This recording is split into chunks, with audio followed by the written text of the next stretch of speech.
Assalamualaikum warahmatullahi wabarakatuh.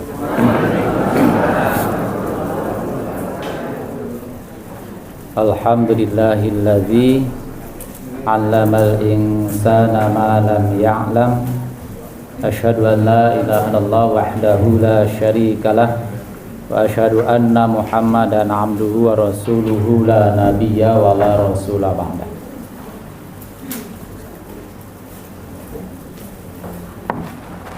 Bapak dan Ibu yang dirahmati Allah, alhamdulillah pada kesempatan pagi hari ini kita bisa menghadiri kajian Sabtu pagi. Mudah-mudahan kehadiran kita senantiasa mendapat ilmu dan juga mendapat ridho Allah Subhanahu wa taala. Salawat dan salam mudah-mudahan dilimpahkan kepada junjungan kita, yakni Nabi besar Muhammad sallallahu alaihi wasallam. Bapak sekalian, kita sudah membahas tentang beberapa hal dari manhaj syar'i, thaharah, salat wajib, salat jamak, baik jamak tam maupun qashar. Kemudian pagi ini kita akan coba mengkaji tentang sholat-sholat sunnah yang sudah kita senantiasa lakukan. Paling tidak kalau sudah tahu untuk pemantapan. Yang belum tahu berarti untuk keilmuan, pemahaman, nambah pengetahuan. Di dalam himpunan putusan tarjih itu dimulai dengan bab sholatut tatawwu, sholat tatawwu. Sholat tatawwu itu adalah sholat sunnah yang dikerjakan Nabi, baik yang ditentukan cara dan waktunya secara langsung maupun tidak. Jadi sholat sunnah itu ada dua kalau diklasifikasikan. Ada yang secara rinci dijelaskan waktu dan kaifiyahnya, tetapi ada juga yang tidak dijelaskan kaifiyahnya. Nah, kalau yang dijelaskan kaifiyahnya, waktunya, berarti kita mengikuti apa yang sudah ditegaskan dalam dalil-dalil tersebut. Seperti misalkan sholat tahajud, misalkan sholat duha, itu sudah ada rinciannya.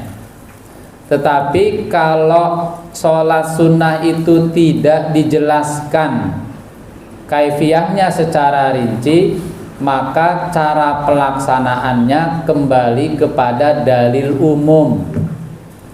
Dalil umumnya misalkan sholat qobliyah subuh 2 rakaat tanpa dijelaskan rinciannya, takbirnya dan lain-lainnya. Oh, berarti kalau begitu sholat subuh atau sholat rawatib kembali kepada dalil umum tentang sholat. Itu sederhananya. Tapi kalau ada dalil khusus seperti sholat jenazah misalkan 2 rakaat, kan itu ada dalil khusus, maka dia jangan kembali kepada dalil umum, karena ada dalil khusus, berarti dia mentaksis, menghususkan dari keumuman sholat-sholat. Nah, itu cara memahaminya seperti itu. Kemudian dasar pensyariatan sholat tatawwu itu dijelaskan dalam beberapa hadis berikut. Yang pertama, ini agak panjang hadisnya. Mau dibacakan dengan hadisnya atau terjemahnya saja? Oh, ini memang paling orang Muhammadiyah itu paling begitu, langsung terjemahnya saja.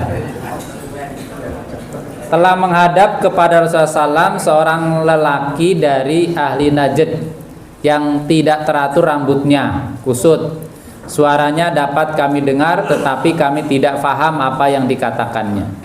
Sehingga ia mendekati Rasulullah SAW dan tiba-tiba menanyakan tentang Islam. Ini hadis yang pokok ya, hadis pokok tentang akidah, tentang Islam, ihsan dan iman. Maka Rasul menjawab, sholat 5 waktu dalam sehari semalam. Oh, ternyata bukan ya, modelnya yang sholat 5 waktu sehari semalam. Kemudian lalu bertanya lagi, apakah ada selain itu? Rasul kemudian menjawab, tidak ada, kecuali kalau engkau mengerjakan sholat sunnah. Lalu Rasulullah SAW melanjutkan, dan puasa Ramadan. Lalu ia bertanya lagi, apakah ada selain itu? Rasul menjawab, tidak ada, kecuali kalau engkau mengerjakan sholat sunnah. Kemudian Rasulullah menjelaskan lagi, membayar zakat, lalu membayar zakat. Lalu ia bertanya lagi, apakah ada selain itu? Rasul menjawab lagi, tidak ada, kecuali kalau engkau mengerjakan sholat sunnah. Kemudian dia pergi dan berkata, demi Allah aku tidak akan menambah dan mengurangi hal ini. Kemudian Rasulullah sabda, ia akan beruntung jika benar. Maksudnya jika konsisten gitu ya, tidak menambah dan tidak mengurangi. Nah, ini pendek dibaca dalilnya. Qala awalu ma yuhasabu bihil abdu yaumal qiyamati sholatuhu fa in akmalaha kutibat lahu nafilah fa in lam yakun akmalaha qala Allah subhanahu lil malaikatihi unzuru hal tajiduna li abdi min tatawwu fa akmilu biha ma dhayya min faridatihi summa tu'khadul a'malu ala hasabi dzalika. Rasulullah bersabda, perbuatan orang yang pertama kali dihisab kelak di hari kiamat ialah tentang sholatnya. Maka jika ia telah mengerjakannya dengan sempurna, dicatat sebagai sempurna. Jadi kalau sholat wajib kita sempurna, dicatat sempurna. Tetapi jika ia tidak mengerjakannya dengan sempurna, nah mungkin sedang sholat wajib ngelamun gitu ya, lamun kunci hilang, lauk yang dimasak apa gitu ya. Maka Allah akan berfirman kepada para malaikat, periksalah apakah kamu mendapati amalan-amalan sunnah, sholat sunat bagi hambaku. Jika ada, maka cukupkanlah kekurangan sholat fardu dengannya, dengan amalan sunat tadi. Lalu diperhitungkan segala macam perbuatan semacam itu. Jadi sholat sunat diantaranya berfungsi untuk menambali kekurangan dari sholat fardu kita. Sholat fardu yang tadi itu yang kurang sempurna, bukan karena tidak sholat loh. Kalau tidak sholat lain lagi. Ini karena sholat tapi kurang sempurna sholatnya. Kemudian hadis berikutnya Rasulullah SAW bersabda, sesungguhnya Allah Ta'ala berfirman, barang siapa memusuhi seorang kekasihku, maka aku nyatakan perang kepadanya, dan tiada sesuatu yang lebih aku sukai bagi hambaku untuk mendekatkan diri kepadaku lebih daripada hal yang aku wajibkan kepadanya. Sholat wajib diantaranya. Dan hambaku yang selalu mendekatkan diri kepadaku dengan segala perbuatan sunnah, pasti aku menyayanginya. Maka apabila aku sayangi dia, aku jadi pendengarannya untuk mendengar, jadi penglihatannya untuk melihat, jadi tangannya untuk mengerjakan sesuatu, dan jadi kakinya untuk berjalan. Dan kalau dia memohon kepadaku, akan kuberikan dia, dan kalau ia berlindung kepadaku, pasti aku melindunginya. Ini janji Allah. Jadi kalau kita rajin mengerjakan hal-hal yang sunnah. Kemudian itu dalil-dalil tentang sholat sunnah. Kemudian pelaksanaan sholat sunat pada prinsipnya sama dengan sholat fardu. Pada prinsipnya sama. Diawali dengan wudu, sama miftahu sholat at-tuhur wa tahrimuhat takbir wa tahliluhat taslim. Ini di awal sudah hadisnya. Bab toharoh, kalau Bapak Ibu masih ingat. Kalau lupa ya sudah, tidak usah disesali. Kemudian hadis yang kedua, ini sami Rasulullah yaqul la tuqbalu salatun bi ghairi tahurin wala shadaqatun min ghulul. Sesungguhnya aku pernah mendengar Rasul, tidak akan diterima salat tanpa bersuci, dan tidak akan diterima sedekah dari hasil rampasan. Hasil korupsi dipakai umroh misalkan. Nah, itu namanya apa ya, money laundry gitu ya, membersihkan uang hasil korupsi, atau dipakai untuk wakaf. Dua, dapat dikerjakan secara berjamaah maupun sendiri-sendiri. Bagi yang sholat sunat dituntunkan bisa berjamaah, bisa dilakukan dengan berjamaah. Tapi tidak semua sholat sunnah bisa dilakukan dengan berjamaah. Kalau Nabi tidak berjamaah, ya sendiri-sendiri aja. Ini anna Nabi SAW ittakhadha hujratan fil masjid min hasirin fa shalla Rasulullah fiha layaliya hatta ijtama ilaihin nas. Bahwa Rasulullah SAW pernah membuat semacam bilik dari tikar di dalam masjid, lalu Rasulullah SAW sholat dalamnya beberapa malam sehingga orang banyak berkerumun, bermakmum. Ini sholat malam nih. Jadi Rasul sholat sunnah, orang-orang datang terus bermakmum. Ya sudah, dibiarkan, berarti kan boleh. Nah, ada sholat sunat yang boleh bermakmum atau berjamaah. Ini juga sama, hadisnya sama dengan atas, tidak perlu saya bacakan. Kemudian ini hadis tentang hadis tentang Muwarokah siapa ini ya? Bahwa neneknya Mulaikah mengundang Rasulullah SAW pada jamuan yang dibuatnya. Setelah beliau makan, beliau bersabda, marilah sholat, aku imami kalian. Berkata Anas bin Malik, aku mengambil sehelai tikar yang telah menghitam karena lama dipakai, dan aku menyekanya dengan air. Lalu Rasulullah berdiri di atas tikar itu, dan aku serta si yatim berbaris di belakangnya, dan wanita tua di belakang kami. Rasulullah SAW mengimami kami sholat 2 rakaat. Tidak dijelaskan sholat apa. Dapat dikerjakan sambil duduk maupun berdiri, sebagian dengan duduk dan sebagian dengan berdiri. Namun lebih utama dikerjakan sambil berdiri. Ini bagi yang sudah tidak mampu berdiri, boleh sambil duduk, atau sebagian sambil duduk, sebagian sambil berdiri. Rakaat pertama mampu, rakaat yang kedua encoknya kumat. Duduk, tidak usah dipaksakan berdiri. Karena yusolli lailan tawilan qaiman wa lailan tawilan qa'idan, wa kana idza qara'a wa huwa qa'imun raka'a wa sajada wa huwa qa'imun, wa idza qara'a qa'idan irka'a wa sajada wa huwa qa'idun. Ada kalanya SAW di waktu malam sholat lama sambil berdiri, dan ada kalanya sambil duduk. Kadang-kadang qa'iman, kadang-kadang qa'idan. Dan apabila beliau membaca sambil berdiri, beliau kerjakan ruku dan sujud sebagaimana mestinya. Dan apabila membaca sambil duduk, beliau mengerjakan ruku dan sujud sebagaimana orang yang sholat sambil duduk. Nah, jadi sholat sunnah itu boleh berdiri, boleh sambil berdiri atau sambil duduk. Kalau sholat wajib harus berdiri, kecuali kalau tidak mampu berdiri. Kalau sudah sunat yang mampu berdiri saja boleh sambil duduk. Mungkin karena pas kesel, boleh duduk. Anna Rasulullah SAW kana yusolli jalisan fayaqra wa huwa jalisun fa idza yaqbaki amin qiraatihi qadru ma yakunu salasina wa arba'ina ayat qoma faqara'a wa huwa qa'imun summa raka'a summa sajada summa yaqalu fi raq'ati tsaniyah misla zalik. Bahwa Rasulullah SAW ada kalanya beliau sholat sambil duduk dan membacanya dalam duduk, tetapi apabila tinggal 30 atau 40 ayat dari bacaannya, beliau berdiri dan meneruskan bacaannya sambil berdiri. Kemudian beliau ruku dan sujud, beliau mengerjakan seperti itu pada rakaat yang kedua. Bahkan di sholat sambil duduk, baca ayat panjang, terus setelah itu tinggal 30-40 ayat, terus berdiri melanjutkan bacaan sambil berdiri. Itu juga dilakukan oleh Nabi. Saat Rasulullah SAW an sholatir rajuli qa'idan faqala in sholla qa'iman fahuwa afdal wa man sholla qa'idan falahu nisfu ajril qa'im wa man sholla na'iman falahu nisfu ajril qa'id. Ini pahalanya. Barang siapa pernah ditanya, Rasulullah pernah ditanya tentang orang sholat sunat sambil duduk. Jawab beliau, kalau dia sholat sambil berdiri itu lebih utama, afdal.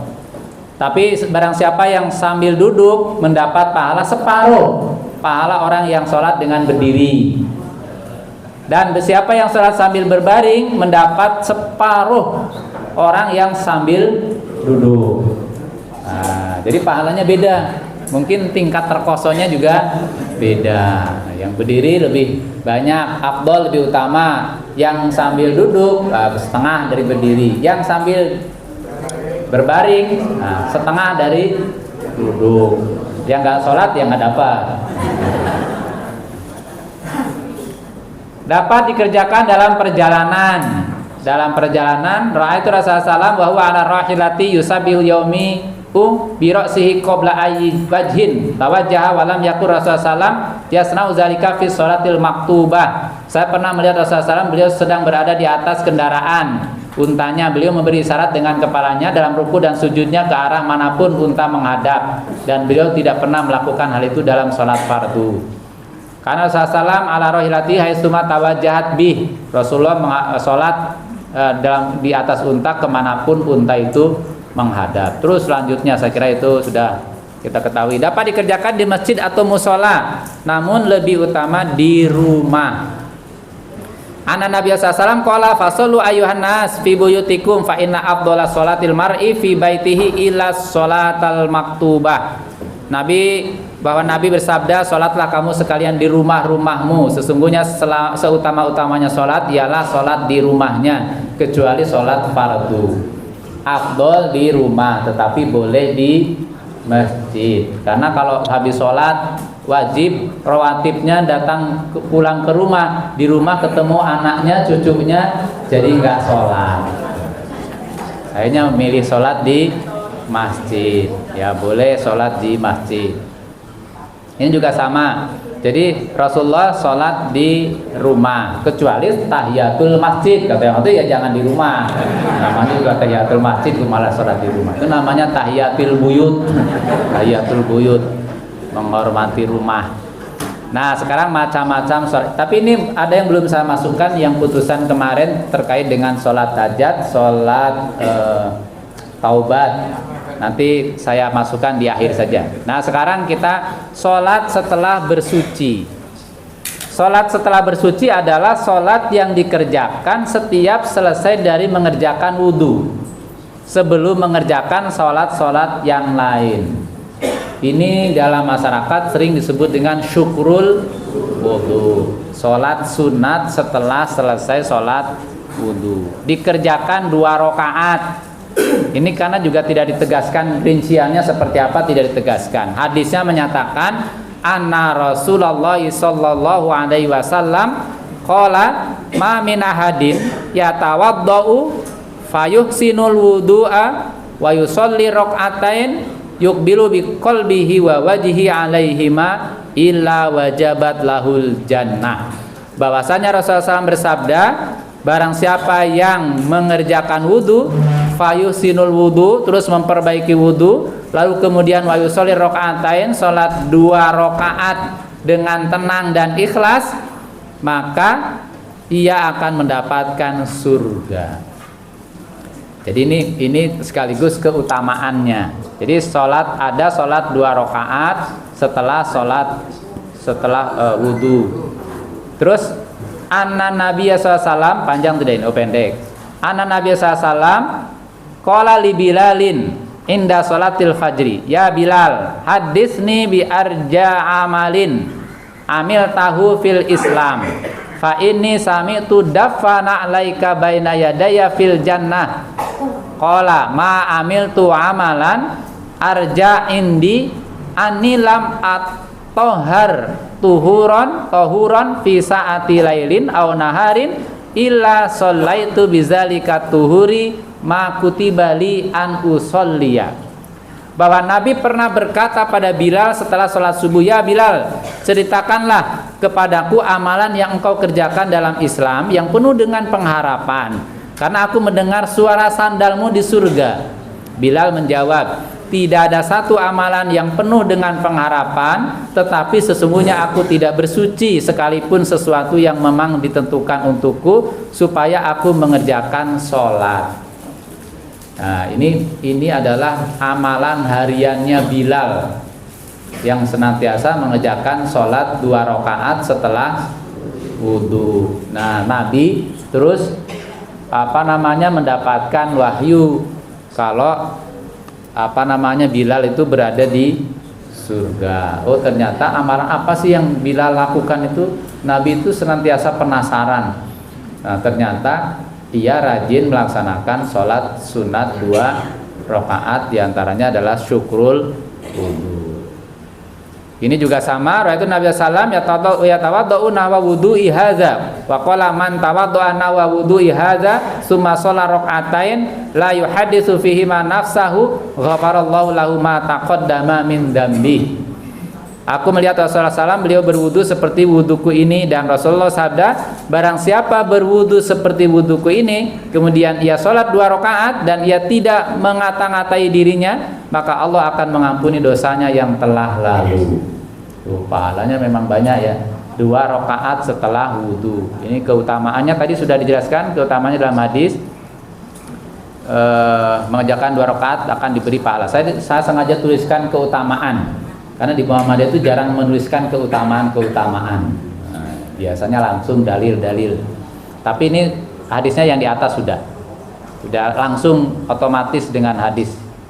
Ini sholat sunat. Jadi yang pertama sholat sunat 2 rakaat setelah berwudu, kapanpun setelah berwudu.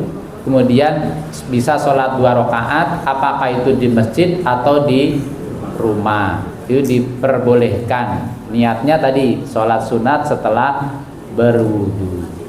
Yang kedua sholat tahiyatul masjid. Sholat tahiyatul masjid, tahiyat itu yang menghormat. Tahiyatul masjid, menghormati masjid adalah sholat yang dikerjakan setiap kali masuk masjid. Masjid atau musola. Ya, jadi musola itu ya masjid, tapi tidak perlu dirubah jadi tahiyatul musola.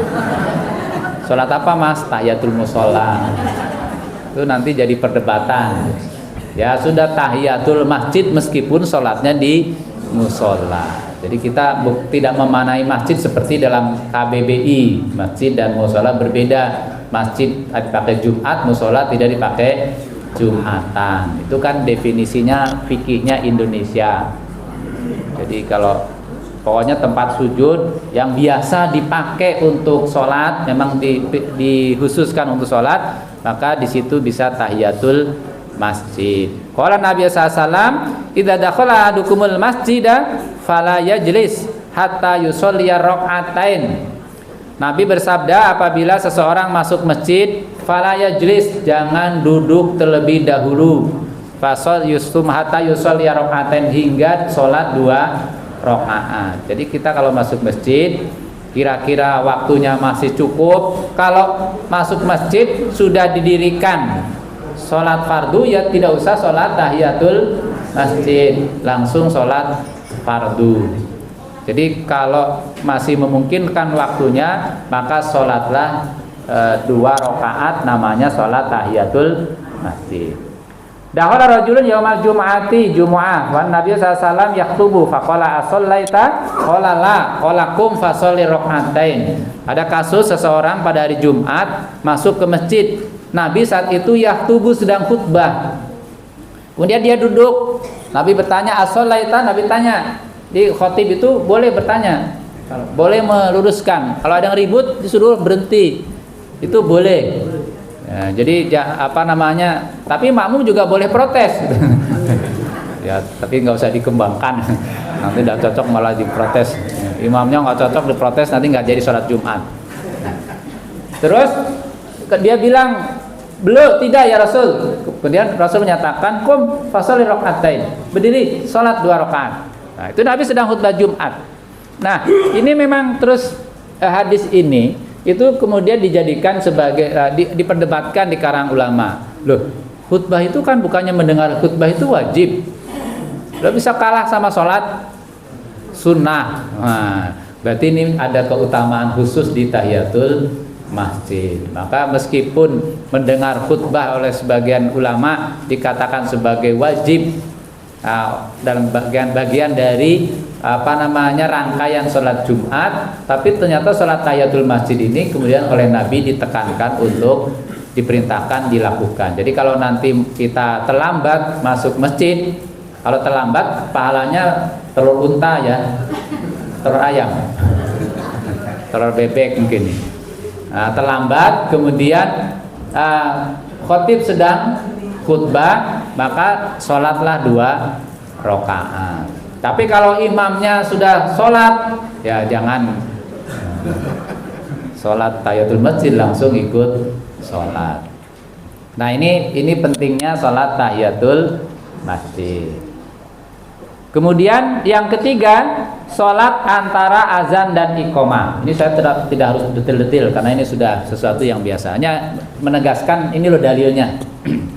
Sholat antara azan dan iqamah adalah sholat yang dikerjakan setelah azan dikumandangkan dan sebelum iqamah.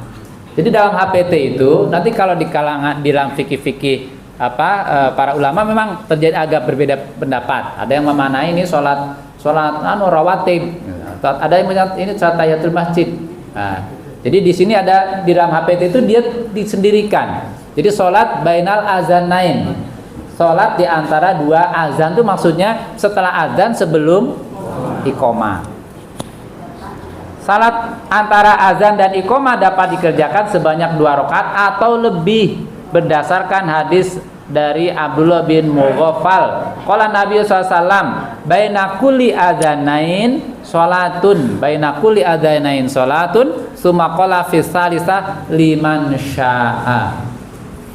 Nabi SAW bersabda, antara kedua azan, antara azan dan iqamah itu ada sholat. Antara kedua azan, antara azan dan iqamah itu ada sholat. Kemudian ketiga kalinya beliau bersabda, liman syaa, bagi yang mau. Dalam sholat saya tidak tahu di bawah ada apa tidak ya. Sholat Jumat termasuk nanti ada kalimat itu. Jumlah rakaatnya tidak ditentukan, pokoknya terserah semampunya. Ini juga bisa dilakukan. Jadi kalau dilihat itu sholat sunat banyak sekali itu sebenarnya. Jadi kita nggak usah ngarang-ngarang buat sholat sunat yang lain. Ini dikerjakan sudah luar biasa. Ya, berapa rakaat sendiri itu masuk masjid itu. Sholat rawatib, yang pertama sholat fajar. Sholat fajar adalah sholat yang dikerjakan ketika fajar telah menyingsing. Sholat sunat sebelum fajar maksudnya. Setelah azan subuh atau dikenal dengan sholat qobliyah subuh, berdasarkan hadis dari Aisyah. Anna Nabi SAW lam yakun ala syai'in min nawafil asyadda mu'ahadatan minhu ala rok'atain qoblat subhi. Bahwa Rasulullah Nabi SAW dalam mengerjakan sholat-sholat sunat tidak serajin dalam mengerjakan sholat sunat 2 rakaat sebelum subuh. Jadi Nabi itu sangat rajin, asyadda mu'ahadatan. Salat fajar qobliyah subuh dikerjakan 2 rakaat singkat-singkat. Pada rakaat yang pertama setelah iftitah dan al-fatihah membaca surat al-kafirun, dan pada rakaat yang kedua setelah al-fatihah membaca surat al-ikhlas. Pendek kan? Atau rakaat yang pertama setelah iftitah dan al-fatihah membaca qulu amanah dan seterusnya pada rakaat yang kedua membaca ya ahlal kitab ta'alau ila kalimatin sawa dan selanjutnya. Terus atau bisa juga surat atau ayat yang lain. Maksudnya ditemukan dalam hadis ada itu. Tapi mau baca itu silakan, membaca yang lain juga boleh.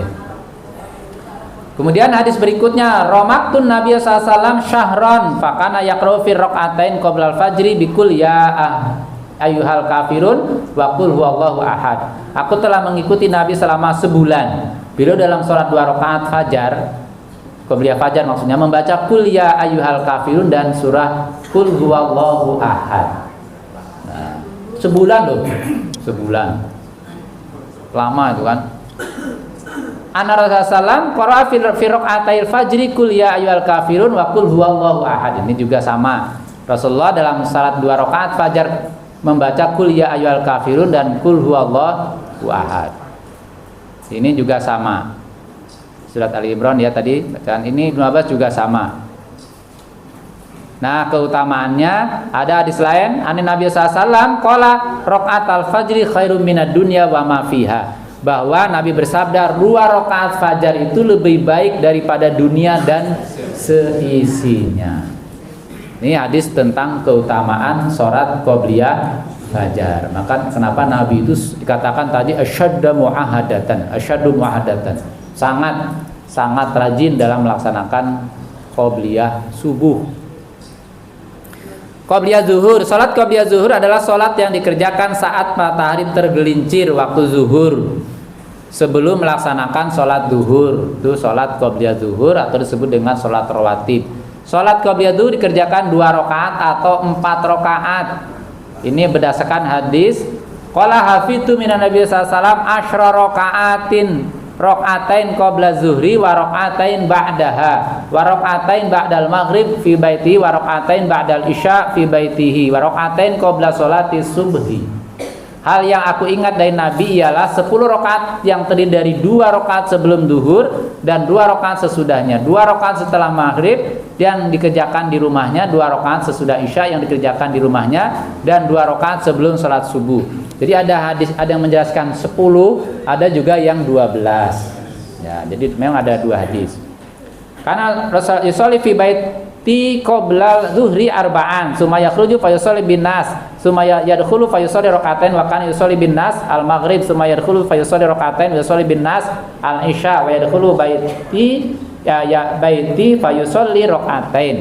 Beliau mengerjakan salat 4 rakaat sebelum zuhur di rumahku. Kemudian dan selanjutnya. Lalu kemudian dari Siti Aisyah, anna Nabi sallallahu alaihi wasallam kana la yada'u arba'an qabla zuhri wa raka'atain qabla al-ghada. Bahwa Nabi tidak meninggalkan 4 rakaat sebelum zuhur dan 2 rakaat setelah fajar walau dalam keadaan apapun. Itu menegaskan tadi yang asyaddu mu'ahadatan, yang qabliyah subuh. Ini tentang keutamaan sebenarnya. Nah, keutamaannya qala Rasulullah man sholla fi yaumin wa lailatin sintai asyrata rakaatan. Ini yang 12. Bunya lahu baitun fil jannah. Arba'an qabla zuhri wa raka'atain ba'da wa raka'atain ba'dal maghrib wa raka'atain ba'dal isya wa raka'atain qabla sholatil fajri. Rasul bersabda, barang siapa yang sholat sehari semalam 12 rakaat salat sunnah, bunya lahu baitun fil jannah, maka akan dibangunkan rumah di surga. Di antaranya arba'an qabla zuhri, 4 rakaat sebelum zuhur, wa raka'atain ba'da, 2 rakaat setelah zuhur, wa raka'atain ba'dal maghrib, 2 rakaat sebelum maghrib, wa raka'atain ba'dal isya, 2 rakaat setelah isya, wa raka'atain qabla sholatil subhi atau fajri, dan 2 rakaat sebelum sholat subuh. Jumlahnya 12 rakaat. Belum lagi yang itu qoblal maghrib kan ada. Maka ada ulama yang sholat sunnah itu muakkadah dan ghairu muakkadah. Sholat qobliyah dan ba'diyah zuhur, salat di mana semua pintu langit dibuka dan pada saat itu amal baik akan naik. Anna Rasulullah kan yusolli arba'an ba'da an tazula syamsu wa qabla zuhri wa qala inna sa'atun tuftahu fiha abwabus sama wa uhibbu an yas'adali fiha amalun sholih. Rasulullah beliau bersabda, beliau sholat 4 rakaat sesudah matahari tergelincir sebelum sholat zuhur, dan beliau bersabda, sesungguhnya inilah saat pintu-pintu langit dibuka dan aku ingin agar yang naik dari diriku pada saat ini adalah amal yang sholih. Nah, ini pahala dari rawatib, diantaranya sholat zuhur. Salat ba'diyah zuhur juga sama, dalilnya sama tadi, tidak perlu saya bacakan lagi. Keutamaannya juga sama. Sama ini. Kemudian sholat qobliyah dan ba'diyah zuhur adalah saat dimana semua pintu langit dibuka sama dengan atas. Nah, kemudian sedangkan pada hari Jumat sebelum khotib naik mimbar diperkenankan sholat sesuai yang dikehendaki. Karena tidak ada istilah sholat sunnah qoblal Jumat. Memang tidak ada idiomnya, itu tidak ditemukan dalam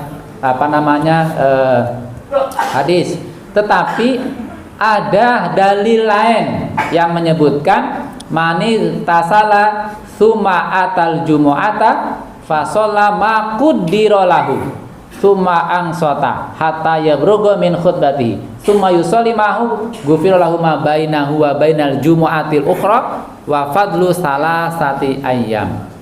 Barang siapa mandi pada hari Jumat kemudian mendatangi sholat Jumat dan bersembahyang sekedar kuasanya, tapi ada di sekedar kuasa itu fasola makudir, itu ada yang sholat sesuai dengan kemampuannya, mau 2 rakaat boleh, 4 rakaat boleh, 6 rakaat boleh, 8 rakaat boleh, Pokoknya terserah, tidak ada batasan. Jadi tidak ada sampai dengan khotib naik mimbar. Kalau sudah naik mimbar, salam, berhenti sholatnya.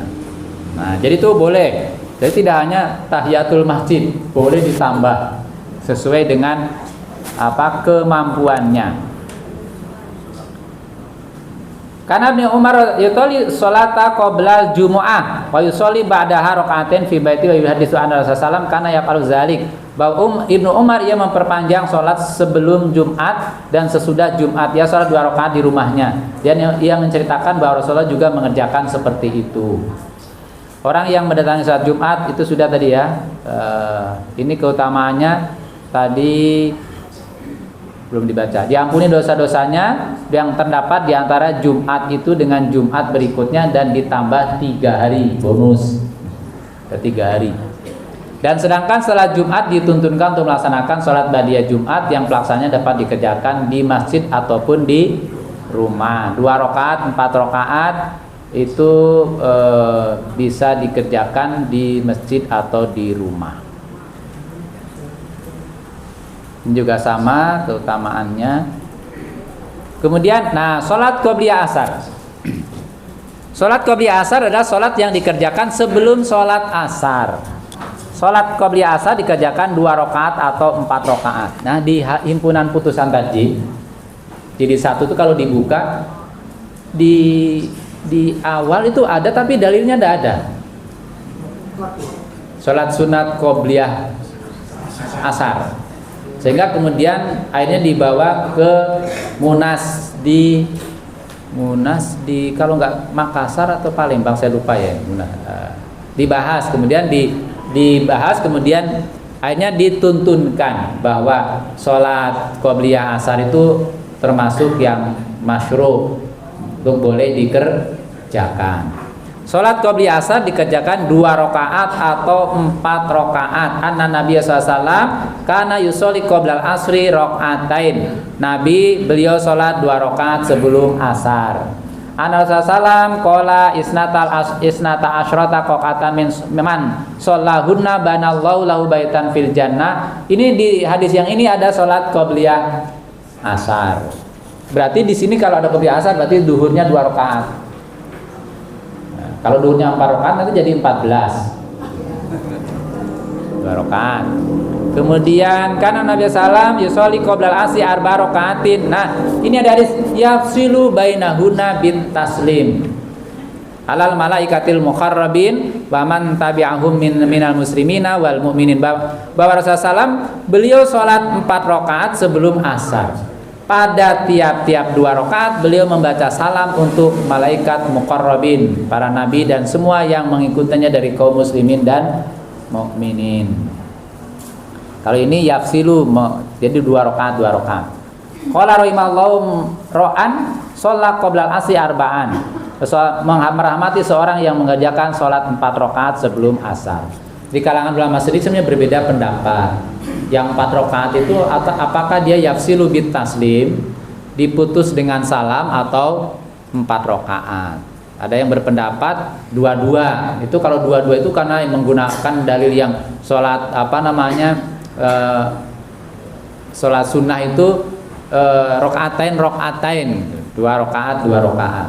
Tetapi ada juga berpendapat sesuai dengan teks nasnya 4 rakaat ya 4 rakaat langsung tanpa tahiyatul tanpa duduk di antara 2 betul ya, tanpa duduk tasahud awal, yang mudah tasahud awal. Jadi ada 2 pendapat seperti itu karena hadisnya menyatakan arba'an, ya sudah seperti kita memahami sholat lail ya, arba'an itu kemudian dipahami ya 4 rakaat mengingat ada dalil-dalil yang lain. Ini terkait dengan sholat. Kemudian sholat maghrib. Sholat qobliyah maghrib adalah sholat yang dikerjakan setelah matahari terbenam sebelum sholat maghrib. Dalilnya ini, karena Umaru yadribul aidi ala sholatin ba'dal asri wa kunna nusolli ala adin Nabi sallallahu alaihi wasallam rakaatain ba'dal ghurubi syams qabla sholatil maghrib. Faqultu lahu akan Rasulullah sallam shallahuma qala kana yarona nusallihima falam ya'murna walam yanhana. bahwa Umar menepuk tanganku ketika menerangkan sholat sesudah asar. Dahulu pada masa hidup Nabi kami mengerjakan sholat 2 rakaat sesudah matahari terbenam sebelum sholat maghrib. Lalu aku berkata, apakah Rasulullah SAW mengerjakan hal itu? Ia menjawab, beliau melihat kami mengerjakan 2 rakaat tapi tidak menyuruh kami ataupun melarang kami. Ini namanya takrir, sunnah takrir dia. Nabi melihat sahabat sholat tapi Nabi membiarkan, tidak melarang. Oh berarti itu sunnah takrir, boleh. Rasulullah SAW qalu shollu qoblal maghrib rakaatain sumakola shollu qoblal maghrib rakaatain sumakola inda salisa liman syaa karohiyata ayat akhidahan nasus sunnah. Bahwa Rasulullah SAW bersabda, kerjakanlah sholat 2 rakaat sebelum maghrib, sholat 2 rakaat sebelum maghrib. Dan ketiga kalinya beliau bersabda, liman syaa, bagi yang mau. Beliau berkata demikian karena khawatir orang-orang akan menganggap sunnah muakkad. Nah, jadi ini di sini memang sepertinya Nabi tidak ada riwayat mengerjakan, tetapi sahabat mengerjakan. Dan Nabi juga menyatakan di sini shollu qoblal maghrib, ada kalimat sholatlah sebelum maghrib. Walaupun kemudian ulama karena ada dalil ini, terus ulama memasukkan sunnah qobliyah maghrib itu dalam sunnah ghair muakkadah. Nah, jadi itu dimasukkan yang bukan yang muakkadah. Tetapi boleh dikerjakan. Silakan saja selama ada waktu bisa dikerjakan. Salat pada maghrib adalah salat yang dikerjakan setelah salat maghrib, dikerjakan 2 rakaat berdasarkan dalil salat itu Rasulullah qabla zuhri sajdatain wa ba'daha sajdatain wa ba'dal maghrib sajdatain wa ba'dal isya sajdatain. Jadi setelah isya kemudian 2 sujud. 2 sujud itu maksud 2 rakaat.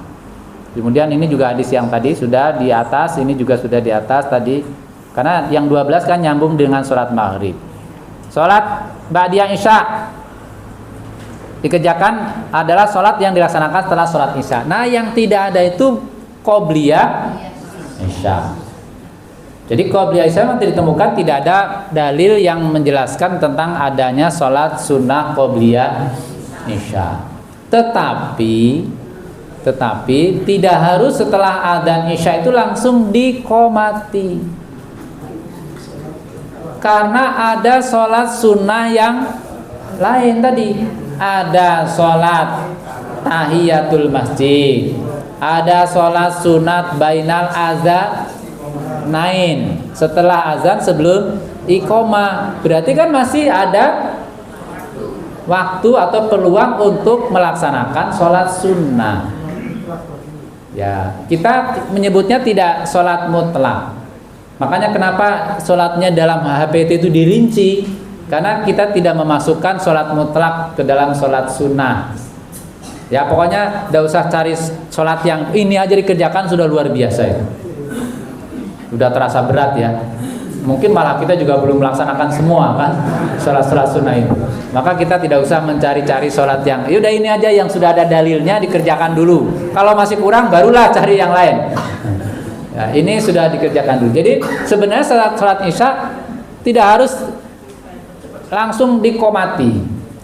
Berilah kesempatan untuk yang datang tahiyatul masjid atau tadi sholat syukur wudu atau sholat bainal adzanain. Ya. Cuma di Jogja di beberapa langsung dikomati karena ikut masjid gede. Masjid gede langsung dikomati ya. Nah, jadi karena masjid gede itu dikomati terus yang akhirnya beberapa masjid ikut masjid gede. Jadi langsung setelah azan langsung iqomah. Dan makmum juga nggak protes, oh, cepat sholat kok, cepat pulang. Ya. Jadi itu nanti bisa praktekkan. Jadi tidak harus langsung kemudian sholat tidak langsung qomat, tapi bisa memberikan kesempatan untuk sholat tahiyatul masjid misal minimal itu bisa dikerjakan. Ini sholat ba'diyah isya dikerjakan 2 atau 4 rakaat. Karena Rasulullah SAW yusallu fi isri kulli sholatin maktubah rakaatain ilal fajr wal asr. Kecuali setelah fajar dan sholat setelah ba'dal fajri dan ba'dal asri itu tidak ada sholat sunnah. Jadi ada 3 waktu yang tidak ada.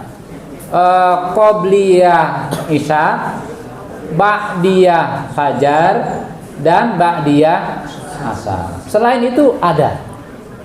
Jadi sholat yang mengikuti rawatib itu maksudnya mengikuti rotaba itu mengikuti rawatib itu artinya sholat yang mengikuti sholat wajib, baik qobla maupun ba'da. Yang qobla disebut qobliyah, yang ba'da disebut ba'diyah. Jadi itu namanya sholat sunat. Jadi kalau sunat rawatib berarti masuk di dalamnya kecuali 3 waktu: ba'diyah subuh, qobliyah isya, sama ba'diyah asar. Kalaupun ada hadis yang ba'diyah asar itu karena Nabi lupa ba'diyah zuhur, ba'diyah atau qobliyah zuhur, ketika itu lupa terus dikerjakanlah setelahnya. Atau juga pernah setelah subuh mengerjakan, itu karena Nabi lupa qobliyah subuh, maka dikerjakan, atau tidak pernah putus Nabi kerjakan. Tapi kalau jarang-jarang ya nggak usah, nanti malah sering ba'diyah subuhnya daripada qobliyahnya, karena sering lupa tadi. Utamanya ini sama dengan yang atas. Sholat lain ini agak panjang, tapi waktunya sudah selesai. Nanti saja besok kita lanjutkan di sholatul lail, masih banyak. Baik, itu ada waktu 5 menit atau bolehlah, silakan aja. Nanti beberapa menit yang bisa mungkin nanti kita diskusi. Baik, silakan. Terima kasih Pak Ustadz, dua saja karena yang tiga sudah dijawab tadi. Yang wamina lanjut apa hajati tafirana kasa yang antara robika makomah. Yang saya tanyakan itu sepertiga itu yang paling utama di jam berapa? Intinya sudah tahu, cuman yang paling utama. Apakah riwayat Nabi sampai buka-buka itu hadisnya utamakan suka dan sebagainya? Satu. Dua, yang saya tanyakan, sholat zuhur itu yang pemahaman saya 4 rakaat itu sesudah zuhur atau sebelum asar? Sebelum zuhur. Karena banyak saya cermati, saya mengamati itu kawan-kawan di mana itu yang saya sebutkan itu 4 rakaat itu setelah zuhur. Nah, ini mungkin nanti kita lebih detailnya lebih maksimal. Saja, terima kasih. Mohon maaf akhir kala masalah yang berlalu. Satu lagi ya, Bapak. Yang saya tanyakan masalah sholat sunat yang tidak dibolehkan waktunya. Satu. Yang kedua, sholat sunat yang dibolehkan kali berjamaah itu sholat sunat apa saja? Deh. Apa Ustaz? Sholat suruh.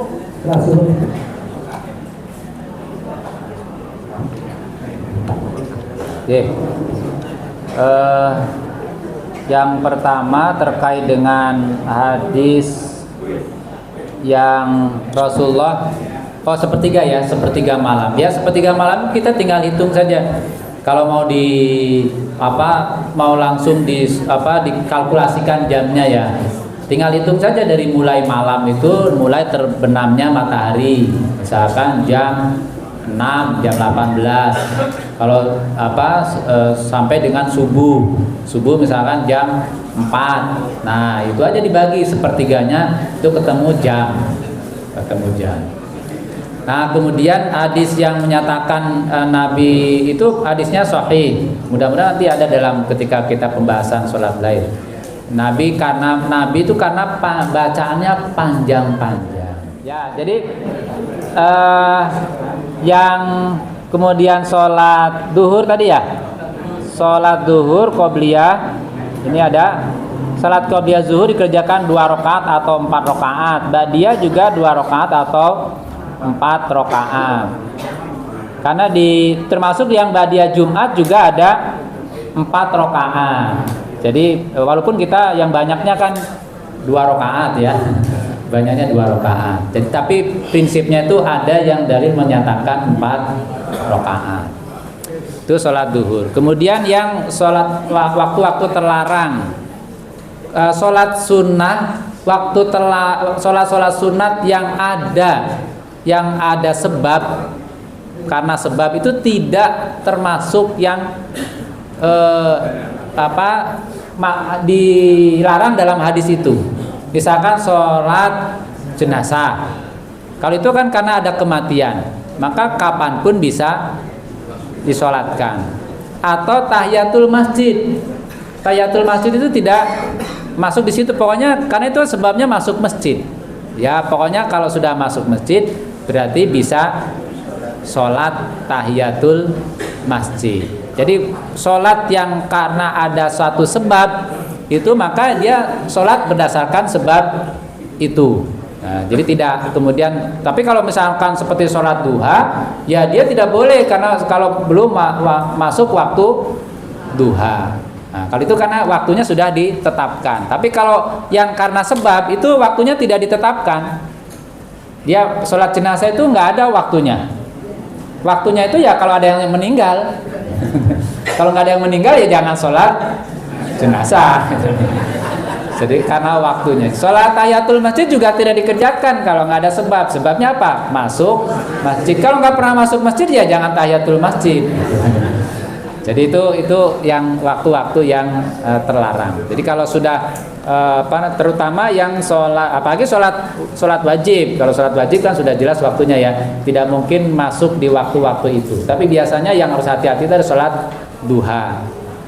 Termasuk nanti sholat syuruk, tapi nanti ada bahasan tersendiri. Setelah sholat malam, kalau tidak salah saya masukkan di sholat duha. Termasuk nanti sholat syuruk, nanti ada sholat syuruk, taubat, hajat, nanti saya jelaskan karena di APT tidak ada. Masih ada yang terlewat nggak? Yang boleh jamaah. Oh, sholat sunat yang boleh berjamaah itu sholat malam jelas. Sholat tahajud tadi ya, boleh jamaah. Sholat duha. Sholat duha itu karena ada hadis Itban bin Malik.